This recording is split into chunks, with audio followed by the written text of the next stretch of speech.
What's happening, folks? Back with another reaction, back with some more Fad Gadget. Once again, big shout out to Mr. Solo for sharing this material. I was going to say catalog, but it's a compilation, I think, or a greatest hits folder. There's like 20 tracks in here, and as I think I mentioned in one of the previous two reactions, I'm just kind of jumping around, just picking titles based on my whimsy and how a title strikes me. So yes, ultimately the next tune I have selected to hear is Life on the Line. It's the kind of phrase you use when your life is in danger, when you are vulnerable, and thus there is some degree of urgency. Now, of course, that could be figurative. It could be your emotional life or your psychological life in a given context.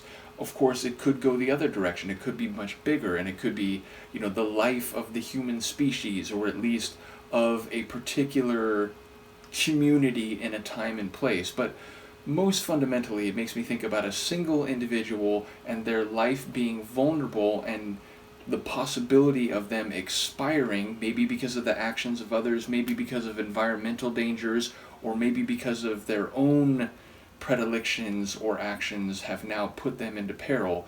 So we'll see what I can catch on the first listen. This is Fad Gadget. The tune is Life on the Line, and it's included in a, I think, greatest hits compilation. Does it say? Yeah, I just labeled it Fad Gadget overall in my music folder here. So, as I said, it's either a greatest hits compilation or some form of selected discography of his tunes. In any case, Fad Gadget, Life on the Line.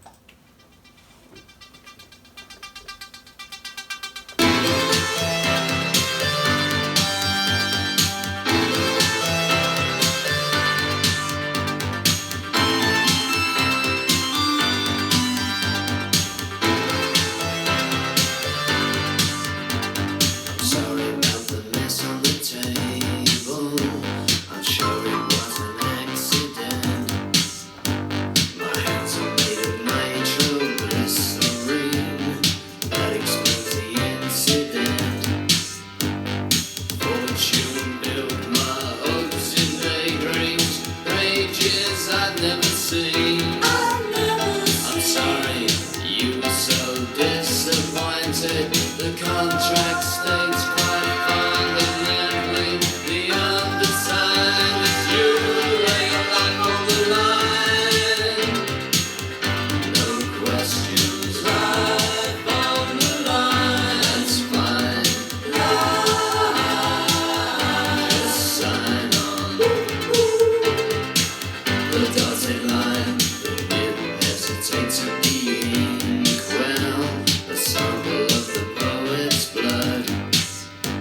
Guitars book a tune in the ozone. And me, I'm just a stick in the mud. Fortune left my hopes in daydreams, pages I'd never seen. I'm sorry, you're so disappointed. The contract states quite fundamentally the undersigned is you lay your life on the line. No questions, life on the line. That's fine. Just sign on the dotted line.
like that one a lot. Of the three I've reacted to, I think that's my favorite so far.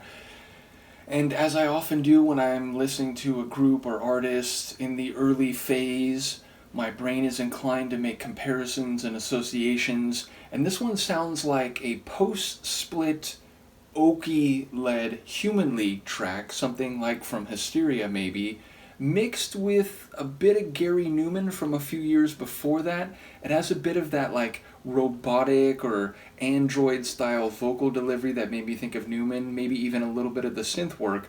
But overall, the synth work gave me a bit more of a like Oki Human League sound, especially because it was relatively sparse. Meaning, some of the Human League tracks I've gone through post the split have a very electronic sound, very like groovy synth pop sound, but also like it's not overly busy. It's kind of like stripped down to fundamental parts. But also here there's some elements that I was just engaged with without thinking of comparisons. And number one, there's a very electronic character to it. There's like some, synth keyboard runs, as well as like a, fluttering type of sonic layer, as well as like a big metallic like synth bass. But there's also that like proper piano keyboard line, which gives it a bit of that like natural instrument mixed with electronic sound. So I very much enjoyed that. Definitely the lyrics I'm intrigued by. I don't quite know what to make of it. It sounds like he's saying the other person, the person being addressed, or maybe the people plural being addressed, are the ones putting their life on the line. He's saying like your life on the line, no questions asked, like they've signed a contract, sign on the dotted line. So like they've willingly put themselves in a position where their life is on the line, and they're not even, sort of making sure, checking, asking questions before they commit to that. It's like no questions asked. And there was a line about like, the ozone, so like I wonder if there is some like, larger environmental scale here, but it sounds like there's a degree of voluntary danger that they've accepted, or accepted the level of danger voluntarily, and I do wonder about some of the meaning. So it seems like it's happening on a personal level, but it's not the narrator, apparently, who is in danger, whose life is in danger, but he's characterizing a situation that other people have willingly accepted. So yeah, I look forward to any insights you may have.